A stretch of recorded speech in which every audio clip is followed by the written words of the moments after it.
तो दोस्तों फाइनली जिस बात का डर था वो हो ही गया। पाकिस्तान ने ये तजवीज़ दी है कि भारतीय टीम के मैचेस एक ही शहर में रख दिए जाएं, सारे के सारे।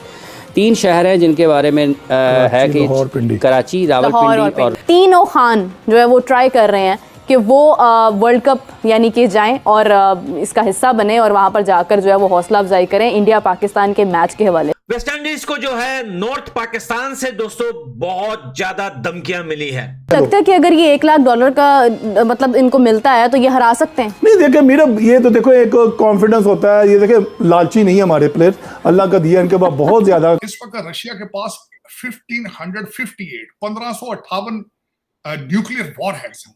अभी तो आर्मी चीफ ने कहा, मैं तो कहता हूं कि कायदे आजम भी उठ के बाहर आके बोले कि आ जाओ यार खेल लो यहाँ पे। मेरी कसम, मेरे को लगता है कि हिंदुस्तान तब भी पाकिस्तान नहीं जाएगी। अंधे हैं, बेरे हैं, जाहिल हैं, बेशर्म हैं। पाकिस्तान का मैच होता है और उसमें बॉलीवुड स्टार्स भी आ जाते हैं तो कितना को प्रेशर जो है वो पाकिस्तान के ऊपर भी हो सकता है। देखिए मेरा प्रेशर पाकिस्तान के ऊपर नहीं होगा। हाँ, क्योंकि देखें वो तीनों मुसलमान भी हैं और हम भी मुसलमान ही हैं। नमस्कार दोस्तों, जय हिंद। पाकिस्तान भारतीय टीम को पाकिस्तान में लाने के लिए इतना तिलमिला गया है कि अगले महीने जब भारतीय टीम वर्ल्ड कप खेलने के लिए वेस्ट इंडीज जाएगी तब अब पाकिस्तानी आतंकवादियों ने वेस्ट इंडीज को ही आतंकवादी हमले की धमकियां दी है। और इससे वेस्ट इंडीज टीम और थोड़ा बहुत डर बाकी सब खिलाड़ियों में भी है, क्योंकि आने वाले समय में कई सारी टीमें अगले महीने वर्ल्ड कप देखने के लिए वेस्ट इंडीज और अमेरिका जाने वाली है। इस मौके पर पाकिस्तान की तरफ से ऐसे आतंकवादी हमले की खबर आना काफी डरावनी है और इससे पाकिस्तान का खरा चेहरा सारी दुनिया के सामने फिर से एक बार दिखाई पड़ता है। चैंपियन ट्रॉफी के लिए अगले साल भारतीय टीम आएगी कि नहीं आएगी इसमें कोई पुष्टि नहीं है, पर फिर भी कई सारे लोग और भारतीय न्यूज के अनुसार भारतीय टीम ने पाकिस्तान जाना कभी भी हाँ नहीं बोला है। इससे पाकिस्तान काफी दिल मिला गया है और दूसरे कई सारे उपाय यूज कर रहा है। आइए देखते हैं इस वीडियो में किस तरह से पाकिस्तानी मीडिया को काफी बड़ी मिर्ची लगी है और पाकिस्तानी मीडिया, पाकिस्तानी लोग कितने दिल मिला रहे हैं। रिसेंटली उन्होंने ये अनाउंसमेंट दी है कि कम से कम भी $1 लाख मैं हर प्लेयर को दूंगा अपनी टीम में से अगर वो वर्ल्ड कप लेकर आते हैं। तो अगर $1 लाख हर टीम मेंबर को मिल सकता है तो फिर तो फैमिलीज को भी भेजा जा सकता है। देखिए मेरा $1 लाख मैं कहता हूँ उन्होंने कम अनाउंस किया। अच्छा ठीक है, ये देखिए उन्होंने कहा फाइनल जीतेंगे, हाँ तब $1 लाख। बिल्कुल आप शुरू करते हर मैच $1 लाख दूंगा मैं, या इंडिया को हरा दो $2 लाख। अच्छा, आपको लगता है कि अगर ये $1 लाख का मतलब इनको मिलता है तो ये हरा सकते हैं? नहीं देखिए मेरा ये तो देखो एक कॉन्फिडेंस होता है, ये देखिए लालची नहीं है हमारे प्लेयर, अल्लाह का दिया इनके पास बहुत ज्यादा कुछ है, अल्लाह इनको और दे। देखिए बात तरह से ये है कि जितना अल्लाह पाने की लिखा हो ना रिजक में वो इजाफा होगा, तो मेरे कहने से आप काम नहीं हो जाएगा।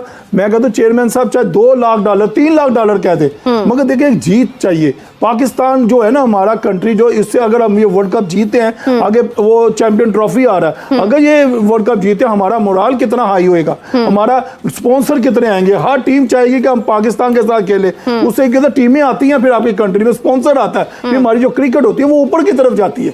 अगर ये जीत जाते हैं तो मैं कहता हूँ $1 लाख क्या $2 लाख दे जी इनको आप। नहीं वो तो ठीक है, मतलब ज़रूर दें, बिल्कुल दें, जीते हैं। लेकिन मेरा सवाल ये है बेसिकली कि क्या पैसों का सुन के वो जीतने के बारे में सोचेंगे? क्योंकि हम तो इतने अरसे से बात ये कर रहे हैं, ये तो बात हो ही नहीं रही है कि उनको किसी किस्म के मुआवजों की कमी है, बात तो ये हो रही है कि उनकी कारकर्दगी में कमी है। नहीं ये तो अब जी मैं इस पर नहीं कुछ ज़्यादा बात कर सकता, चेयरमैन साहब ही कर सकते हैं। ये तो एक मोटिवेशन है, एक उनको रिवॉर्ड है भी यार ये कर लोगे तो मिल जाएगा। हाँ। मगर ये इतना बड़ा कोई इशू नहीं है। मैं ये तो हर कोई चेयरमैन आता है, मुझे अच्छी तरह याद है कि चैंपियन ट्रॉफी में मियां नवाज शरीफ साहब की जो हुकूमत थी, आखिरी टर्नओवर था उनका, तो चैंपियन ट्रॉफी इन्होंने 1-1 करोड़ के, मेरे ख्याल में मुझे याद है 1-1 करोड़ का चेक दिया था इनको प्लेयर्स को। ऐसी कोई बात नहीं है। चलें जी, अच्छी बात है, जितना बांटेंगे उतनी ज़्यादा एक कहते हैं हौसला अफजाई तो करनी चाहिए। लेकिन बात ये है कि मेरे मुताबिक जो है ना वो खेलने से आप जीतते हैं, ना कि आप किसी भी किस्म की ख्वाहिश से जो है वो किसी किस्म की इनाम की खुशी में आप जो है वो जीतते हैं। अच्छा, एक और चीज़ मैं अपने व्यूअर्स के साथ शेयर करना चाहूँगी, आमिर साहब आपको ही बताना चाहूँगी कि ये बड़ा एक अहम पॉइंट होता है कि बॉलीवुड से कौन कौन जा रहा है। क्योंकि देखें आप, अगर हम IPL की बात करें, शाहरुख खान हमें नज़र आते हैं उसमें, और खान एक ऐसे प्लेयर हैं, मतलब ऐसे एक सेलिब्रिटी हैं जिनको प्लेयर्स भी देखकर मोटिवेट हो जाते हैं कहीं ना कहीं, क्योंकि उनकी फ़ैन फॉलोइंग बहुत ज़्यादा है। अब सुनने में आ रहा है कहीं से, कोई एक कबूतर मेरे पास भी आके मुझे अफवाहें दे जाता है कि तीनों खान जो है वो ट्राई कर रहे हैं कि वो वर्ल्ड कप यानी कि जाएं और इसका हिस्सा बने और वहाँ पर जाकर जो है वो हौसला अफजाई करें इंडिया पाकिस्तान के मैच के हवाले से। तो अगर इंडिया पाकिस्तान का मैच होता है और उसमें बॉलीवुड स्टार्स भी आ जाते हैं तो कितना को प्रेशर जो है वो पाकिस्तान के ऊपर भी हो सकता है? देखिए मेरा प्रेशर पाकिस्तान के ऊपर नहीं होगा। हाँ, क्योंकि देखें वो तीनों मुसलमान भी हैं और हम भी मुसलमान ही हैं। देखें उसके जो फॉलोअर्स हैं वो पाकिस्तान में भी हैं, इंडिया में, ऑल ओवर द वर्ल्ड है तीनों खान के। हाँ। अगर वो चले जाते हैं तो समझे उस मैच की क्या कीमत हो जाएगी। हाँ। अब देखें ना, अभी आप टिकट का बता रहे थे कि रेट बढ़ गए, मैं कहता हूँ रेट और बढ़ेंगे। जब देखें इंडिया पाकिस्तान का जब मैच होता है ना, मेरा पूरी दुनिया का कारोबार ना वो एक यहाँ से लेकर 1000 तक चले जाता है। स्टॉक मार्केट क्या, होटलिंग क्या, शॉपिंग क्या, एयरलाइन टिकट क्या, होटलिंग सब कुछ बढ़ जाता है। मगर ये है इंडिया पाकिस्तान के मैच की जो वैल्यू है ना, तो आईसीसी कहता है कि सबसे ज्यादा। और देखिए एक ही राउंड में पाकिस्तान को रखा जाता है। अभी कुछ अरसे हो गया इंडिया पाकिस्तान एक ही ग्रुप में होते हैं, यानी कि उनको वो क्या था, ज्यादा से ज्यादा इंडिया पाकिस्तान के मैचेस हो, हमारी गेट मनी, हमारे जो सैटेलाइट है, जो भी है, तो उनसे ज़्यादा पैसा कमाया जाता है। अगर ये तीन खान चले जाते हैं, हमारे तरफ से भी स्टार चले जाते हैं, जिससे तो ये देख आज से नहीं हो रहा। मुझे अच्छी तरह याद है ये शारजा से शुरू हुआ था।